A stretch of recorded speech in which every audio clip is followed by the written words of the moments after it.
The inaugural Raw World Games has just concluded. Here are my 20 takeaways from the championships. Number one, World Games I think was awesome and people will have regrets about not going. I don't want to harp on about this too much. I want to get to the actual lifts and the storylines that we saw. But of course, the main thing coming in was a whole bunch of people had pulled out of World Games and a lot of people were thinking, oh, this is just going to be a dud. Well, I think it was pretty damn good. That was probably the best powerlifting live stream I've ever seen. The most professional looking powerlifting show, I guess. It felt like I was watching an actual real sport, almost like an Olympic sport, which was awesome. And coming from someone who has sat through their fair share of horrific powerlifting live streams, I'm talking ones that were like filmed on a potato and sounded like they were underwater. This was amazing to watch. There was things they could have done better, like they could have had the stats up on the screen and shown who was pulling into what position in real time more. But I do think World Games was awesome, and yeah, people are gonna regret not being there. I mean, it's gonna be another 4 years till the next one. How often do we have a chance to compete, or how often do lifters have chances to compete at events that are run that well? I don't know. Let me know what you think, but I really enjoyed World Games as a whole. But okay, on to the actual performances. So, starting, I'm going to go through from lightweight to super heavyweight for women and the men. I have 20 specific takeaways I'm going to talk about.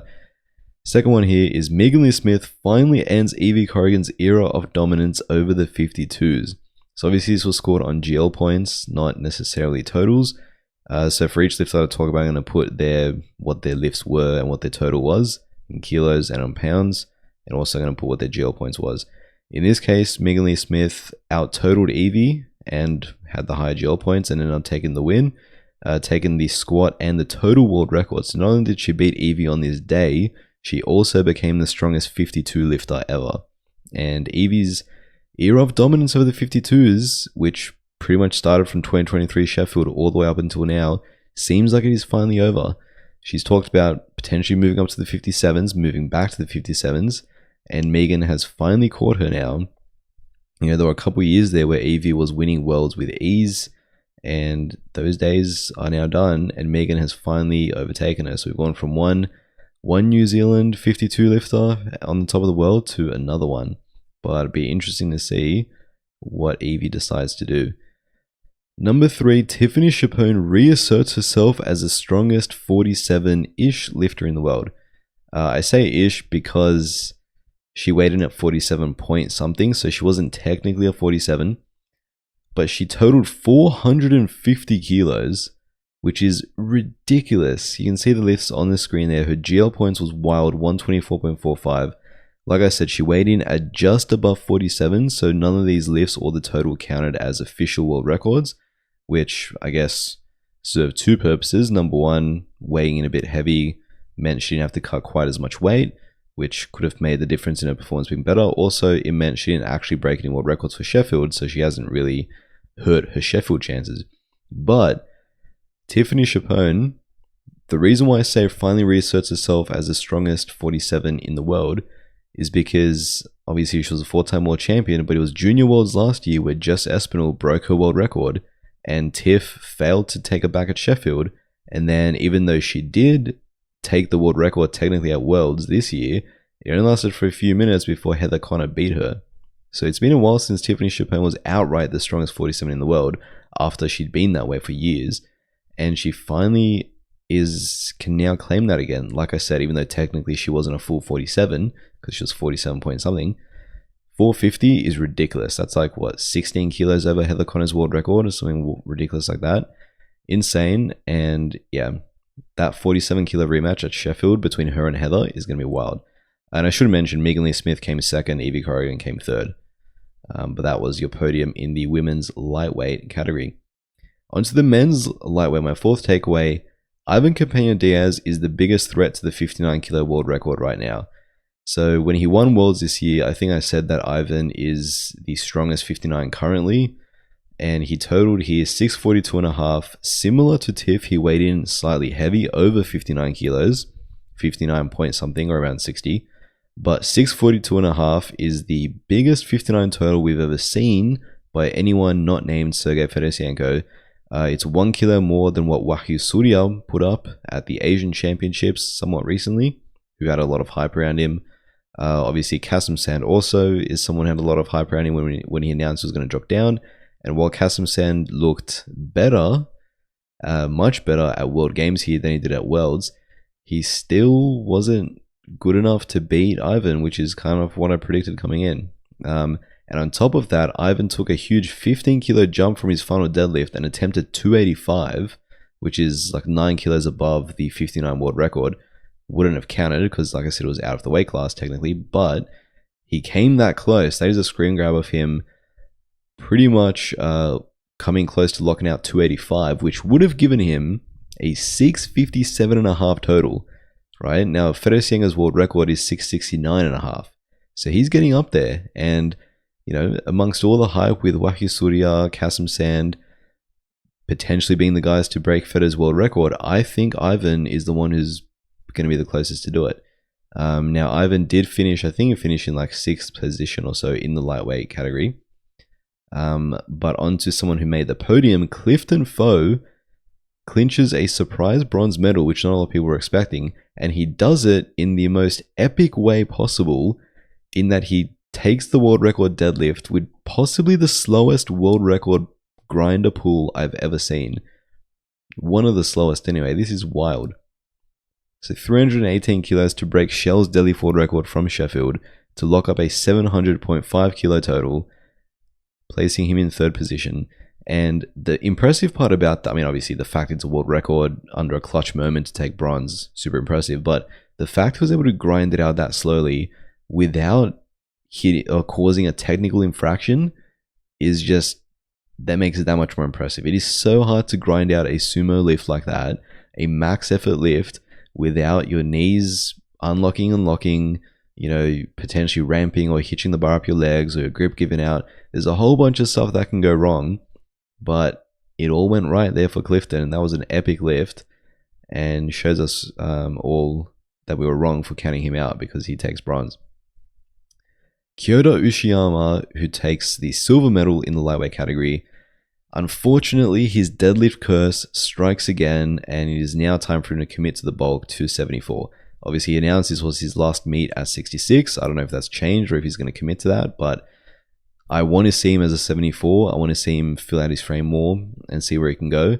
The deadlift curse that I'm talking about here, you can see his numbers on the screen. He did quite well, 717.5. I believe it was 297.5 he attempted on his final deadlift to pull what would have pulled him provincially into 1st place, giving him a 725 total to match his best ever when he broke the world record last year.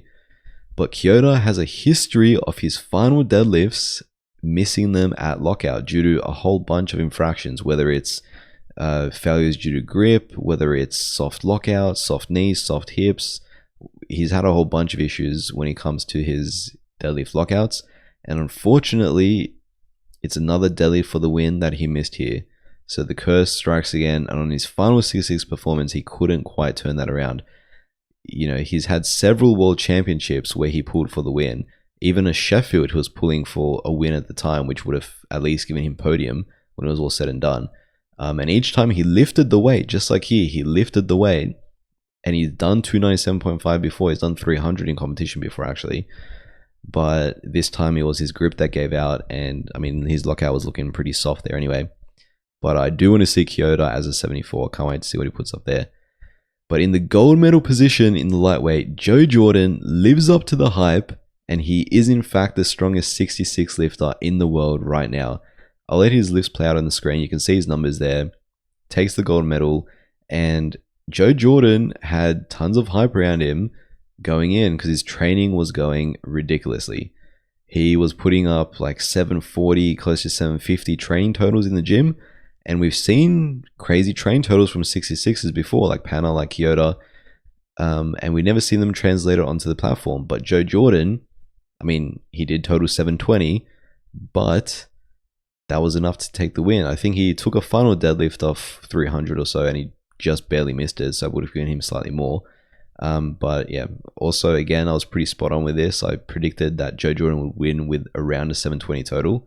So yet again, impressive powerlifting predictions coming in clutch. But Yeah, Joe Jordan, it wasn't just training. He translated it to the platform, got it done. And now that Shell is out of the 66s, Panna couldn't even make weight for this, so he's definitely done. And Kyoto seemingly is also done. I mean, yeah, you got Jonathan Garcia still there. Clifton Foe is obviously now a contender. Santos Jimenez was in the mix too. But out of the current active 66s, obviously Avery Jackson's in the mix. It seems like Joe Jordan has the highest top end strength, as his training would have suggested. So it'll be very interesting worlds next year. All right, number 8. Oh boy, Chiara Bernardi. She got robbed, man. There's no other way to say it. I mean, I don't like using the word robbed and talking about robberies in my takeaways videos. I try and avoid it because, I don't just like saying it for the sake of it. I genuinely think this was pretty bad. I mean, Chiara Bernardi bombed out on her bench. She opened with 120, I believe, and then she went up 2.5 kilos after that, got red lighted, and she then retook that. And each time she lifted it with ease, and each time you could see she was trying to exaggerate her elbow depth more with her second, with the third, and for some reason, it wasn't good enough for the refs and the jury. Now this is tough for Chiara and Team Italy, because Chiara was looking strong. I was actually picking Chiara to win the middleweight category for the women, and she was in a good position. I think she got all 3 squats in, unlike Worlds where she missed a squat. So she was in a good spot, but man, especially when you consider other female benches who look pretty similar to this. Alba Borstrom herself almost, ran into this issue. She only got one of her benches in. I think it was the second bench she got in, and her first and her third were red lighted / overturned due to elbow depth. But if you compare Alba's bench side by side with Chiara's, there's no difference in elbow depth. I mean, come on. The fact that Chiara bombed out and Alba didn't and walked away with a gold medal, fine lines, but yeah, I get it's, up to the judges and jury and whatever, but elbow depth is a hard rule to judge, and yeah, this is not the best call. So I feel for Chiara there. But Alba Borstrom and Sarah Naldi back up their world's performances and show that they are in fact the strongest 57s and 63s in the world. Well, is Alba the strongest 63 in the world? Potentially. I'll discuss that a bit later when I talk about Carola Gara. But Sarah Naldi put up the numbers you see there, finished silver in this category. She obviously was the world champion in the 57s this year with a 520 world record total. She added 10 kilos to that total, although again, she did weigh in as a slightly heavier 57. So it didn't count as an official world record. But 530 as a damn near 57 is crazy, and she's definitely the strongest 57 out there right now. And if it wasn't for Alba just barely pulling for the win, she would have got the gold medal there. But it is Alba Borstrom who walks away with the gold medal, totaling 565 kilos with the lifts you see there, and that was her final deadlift for the win, 230 kilos. That was the pull that put her above Sarah Naldi and swapped her silver for a gold. 565 was actually the same total that she hit to win Worlds, so she matched her world record total, which is only 1 kilo below the biggest 63 total we've ever seen, courtesy of Meg Scanlon at Pierre Nats, which is not an official world record, but that's the biggest 63 total ever. And yeah, Alba Borstrom showed that her world's performance was far from a fluke, and she backed it up here, a gold at World Games. And to round out the podium, you had Joy Namani finish in 3rd place, who also hit a pretty big deadlift. I think it was 240 to pull herself ahead of Jad Jacob and finish on podium. Number 10, bittersweet for Enahora Yassine. He beats Shell to take the silver medal, but still can't quite find his top end. Now, what do I mean by bittersweet about this? So again, there's his numbers there. 817.5, I'm pretty sure, is a PB. 377.5 is within 2.5 of his own world record deadlift, which he pulled.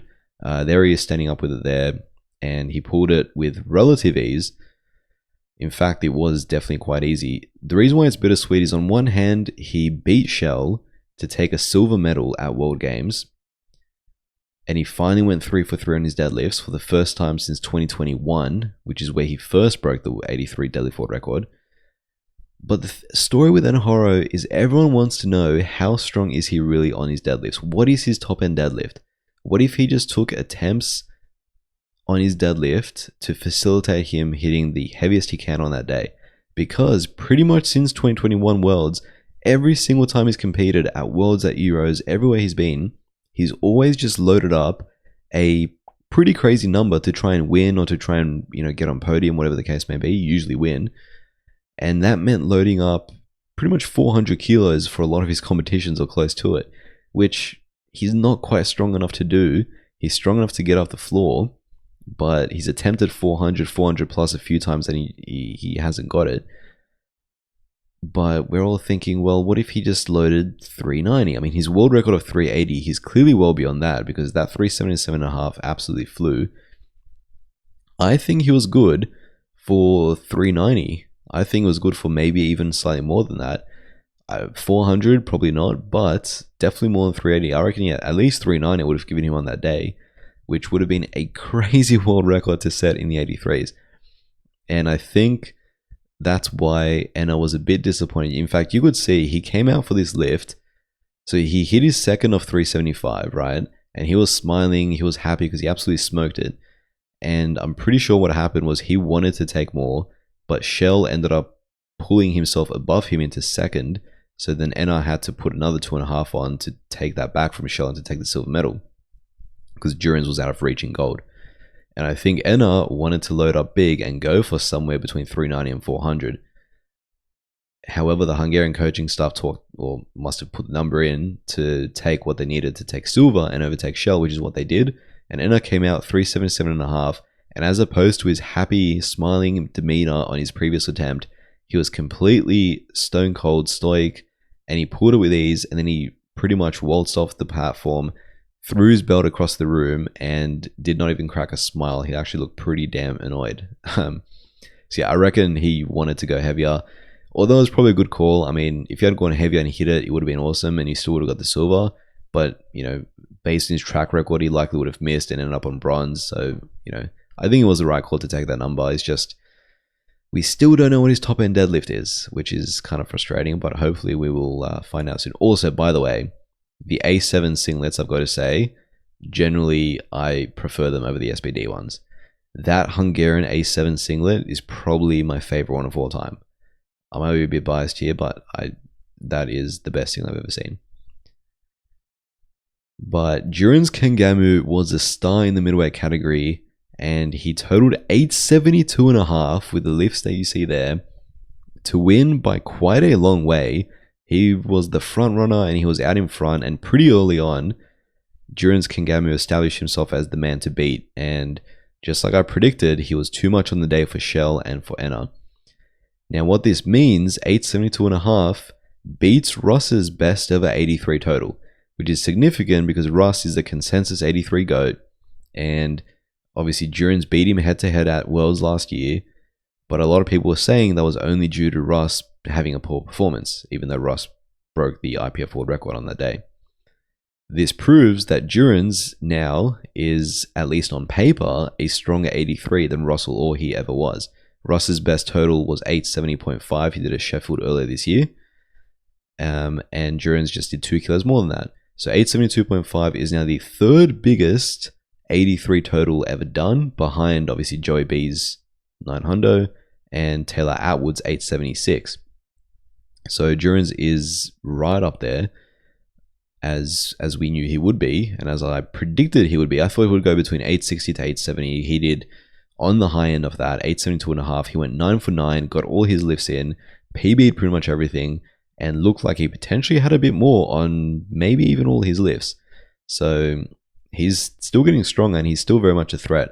Now, I say on paper in brackets there because to me, Russell or he still should have totaled 883 at Sheffield, because that final deadlift was robbery. I know I go on and on about that, but I'm going to die on that hill as a Russ fan. But Durans Kangamu can say he's out-totaled Russ's biggest 83 ever performance on paper. So, to all the people that say his win over Russ was only because Russ, was far from his best strength on that day, I mean, Durans is now a strong 83, technically. But yeah, what a performance from Durans to take the gold there. And then, yeah, Shell finished in bronze. Carola Gara should go back to the 63s is my next one, onto the women's middleweight. Now, what I mean by this, so she took silver. She was the favorite coming in. I would say pretty heavy favorite.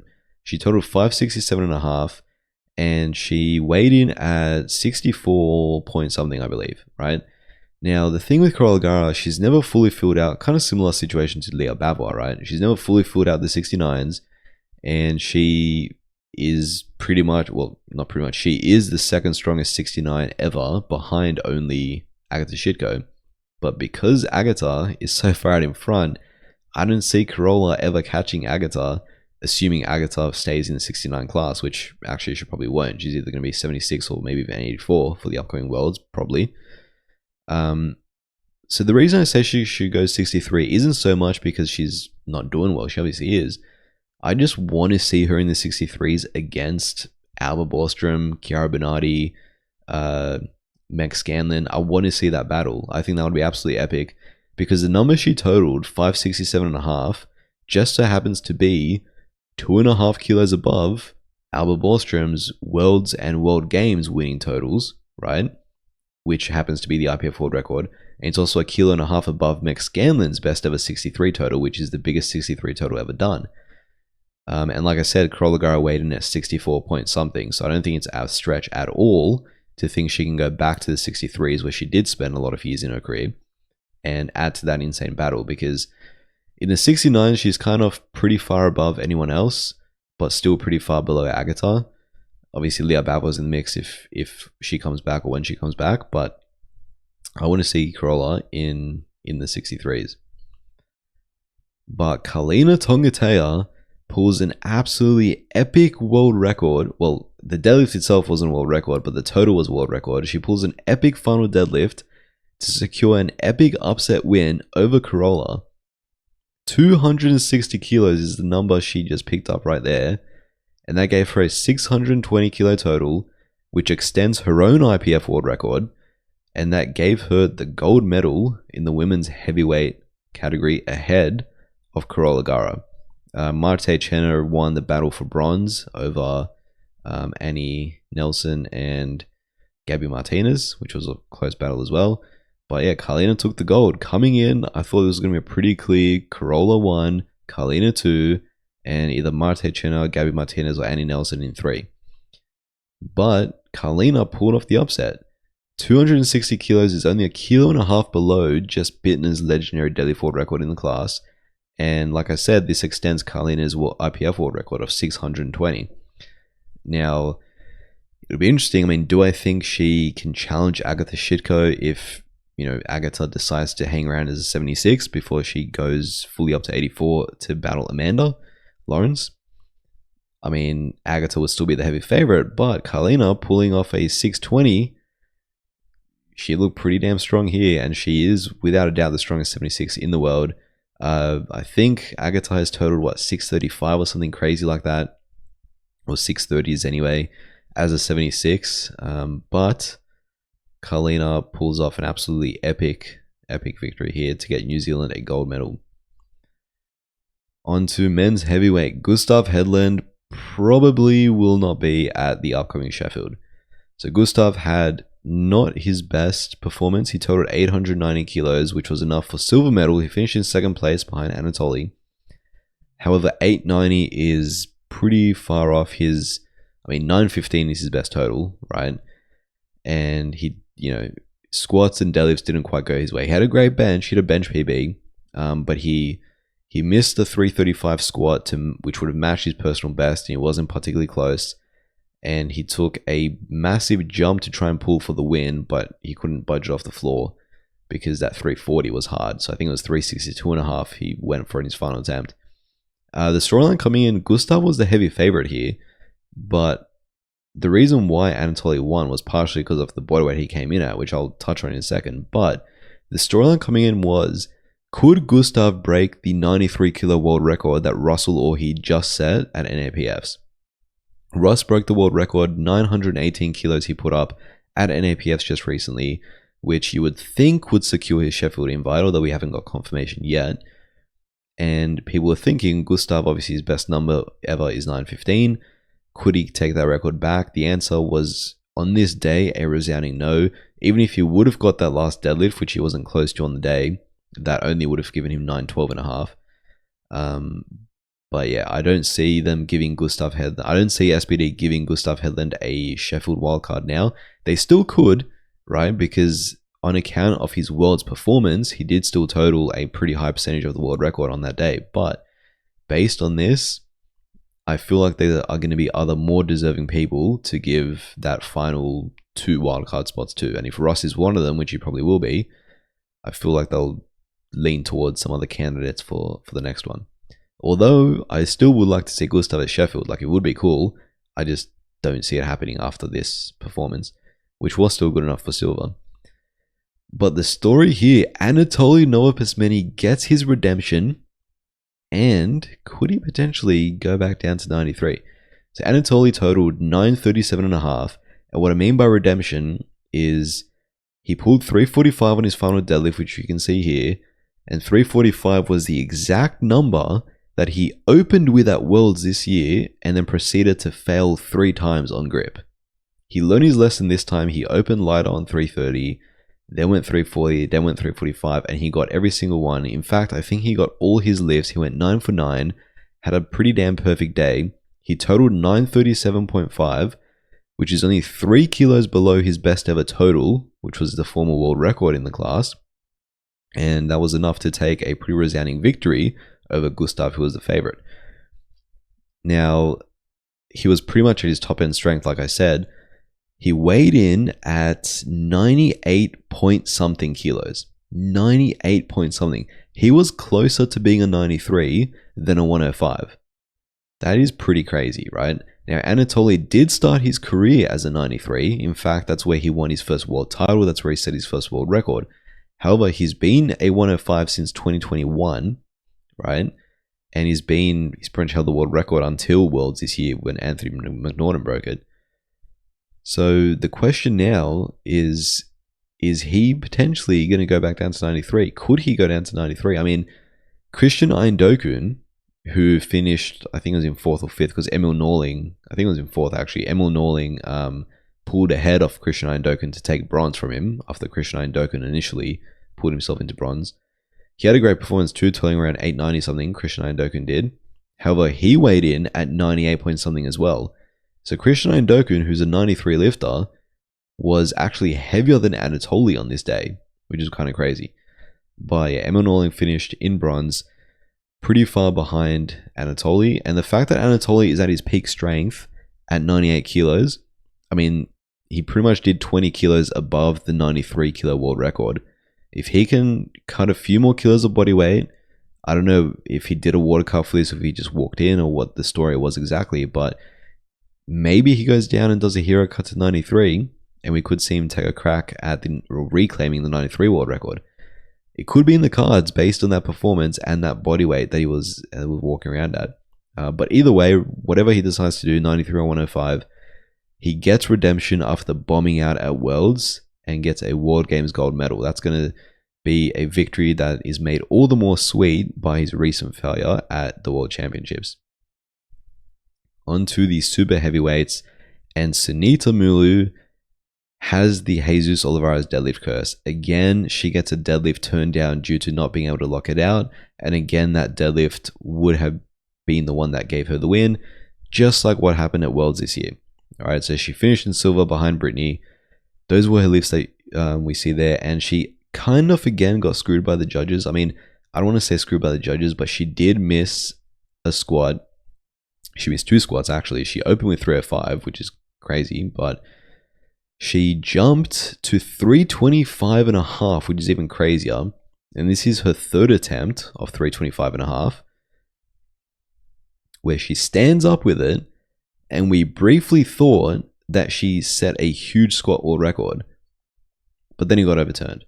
Now, I don't really see why just from that. I would have to see maybe some better angles. I mean, I assume it was for depth, right? It would have had to have been. I mean, to me, it looked deep enough, but obviously for the jury, it was not. If Sunita would have got that, it would have added 20.5 kilos to a total. So we would have been looking at a 748, which would have been crazy because that's far above the world record and definitely would have been enough to give her the win. But yeah, she got that taken away from her. She also got a third bench taken away from her for up down, which was also another borderline call. Although that's probably, a bit clearer. And a deadlift, like I said, she locked out a final deadlift, but again, it wasn't given to her. So yeah, I think she got robbed pretty badly at Worlds because at least one of her second and third deadlift should have been given, but she got red lighted for both at Worlds, and that's why she lost. This time, again, I don't have the side angles, and you can't rewind the live stream.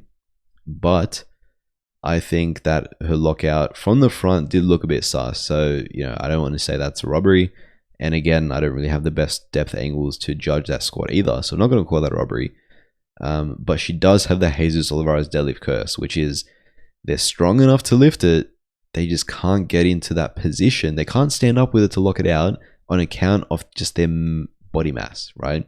They're so massive that they just run into themselves trying to lock out a heavy weight, right? They, soft knees or grip starts to go, or, the hips aren't fully through, shoulders aren't fully back.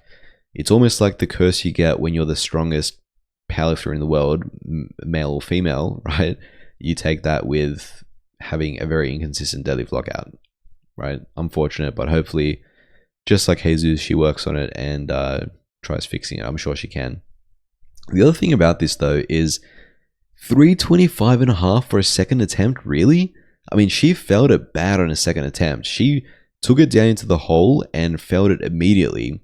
And I thought to myself, why the hell would you take a 20 kilo jump? Her world record is, 318 or something? Why wouldn't you just chip that? Why would you take a huge jump? I mean, she did get it on the third, to be fair. She was strong enough to stand up with it, which I was not expecting based on how badly she felt the second. But, man, take a smaller... It would have been the difference if she had taken something in between 305 and 325 on a second and got it, right? Although, obviously hindsight is very different than making the calls on the day. But yeah, Sunita Mulu, unfortunately, gets done by the judging again and has the same curse on deadlifts as Jesus Olivares. She finishes in silver, but in gold is Brittany Schlater.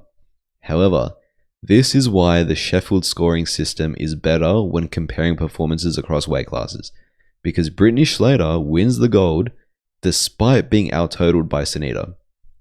So Sunita totaled 727.5 as I just showed you earlier.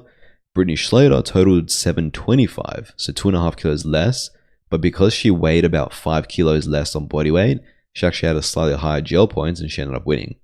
So this was her winning pool, 277.5, and she ended up getting this one. To her credit, this was a second attempt. To her credit, she came out for a third after Sunita had already failed her third, so it was already sealed. She had the victory sealed, but she still came out for the third to try and out total Sunita kilo for kilo, and she almost got it. She damn near stood up with it, and then just lost grip / lost balance at the top, and then had a bit of a trip there. So yeah, it ended up not mattering. She took the gold and won, even though technically Sunita out totaled her. And this is exactly why formulas aren't great. This this was sort of the one gripe coming into the meet that I had, / leaving the meet that I have, is formulas just kind of suck, man. Having to explain to someone how someone can win even though totaling less kilos, isn't the sport about how many kilos can you lift? And they're in the same weight class, right?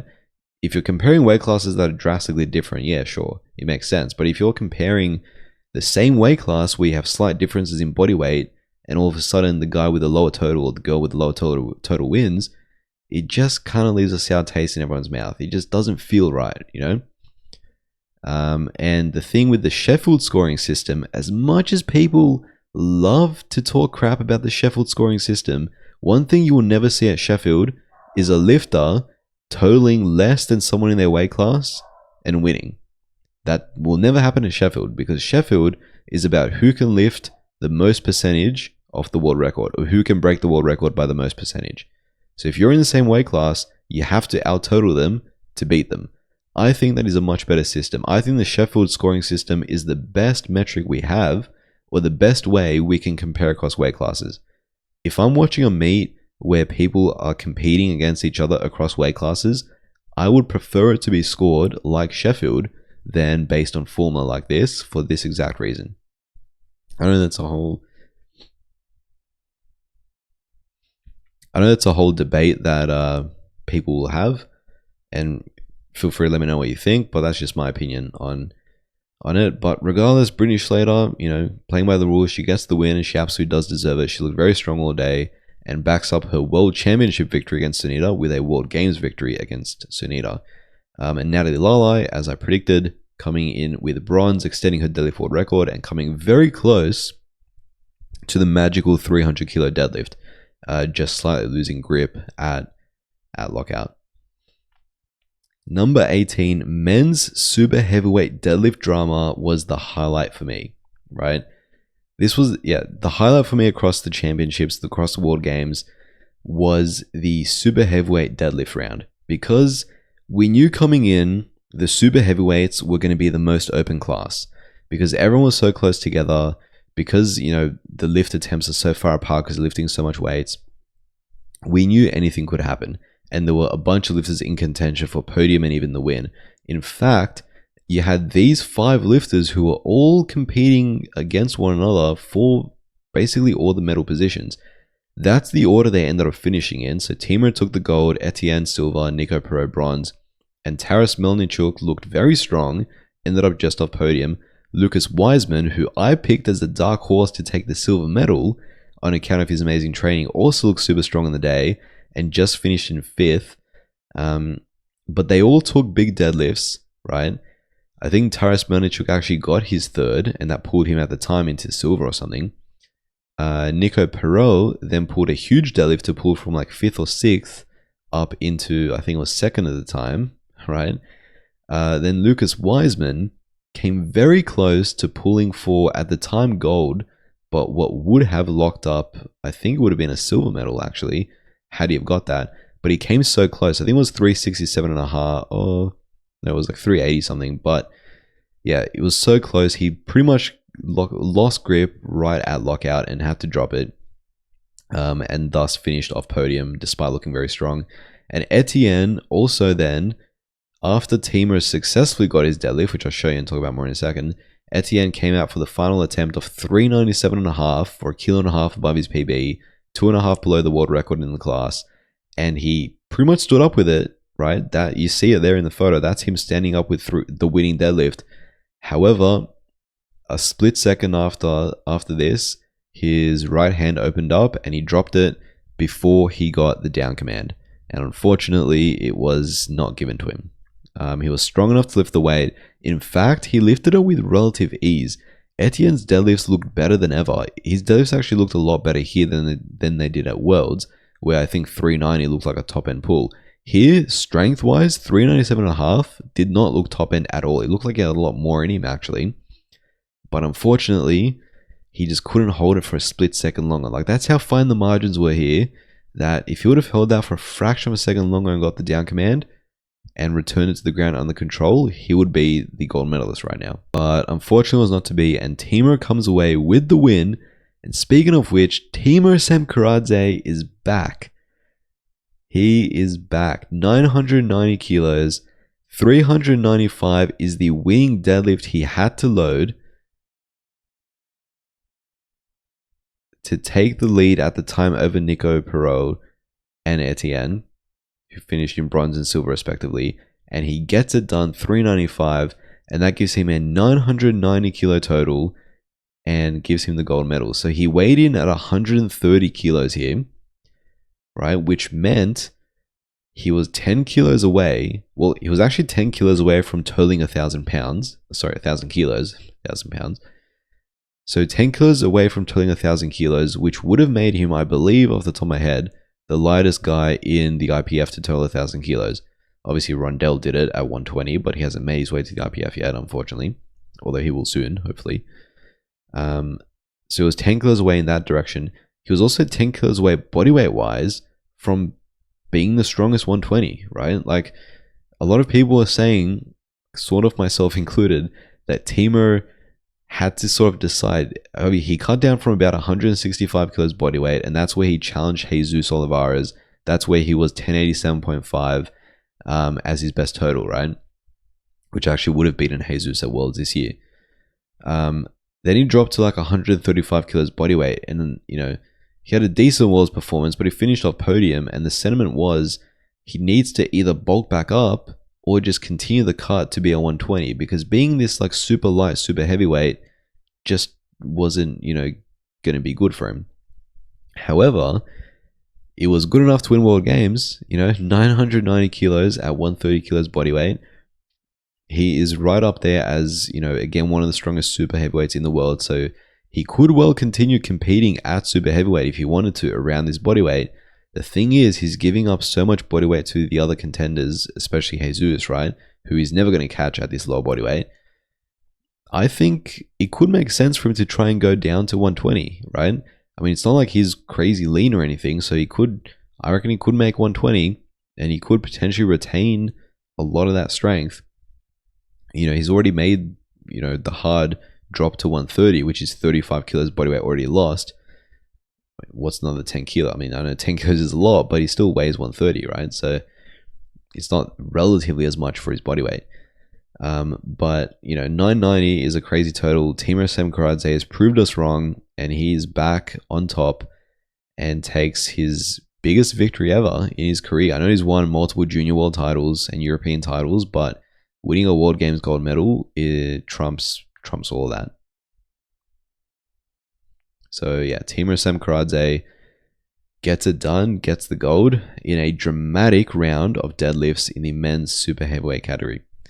But there you have it. Those are my 19 takeaways from World Games 2025. Let me know what you think about it. Personally, I think that was a successful event.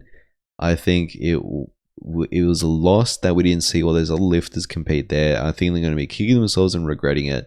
And I can't wait to see the next iteration of World Games, where hopefully we're going to see more of the top lifters actually make the effort to compete.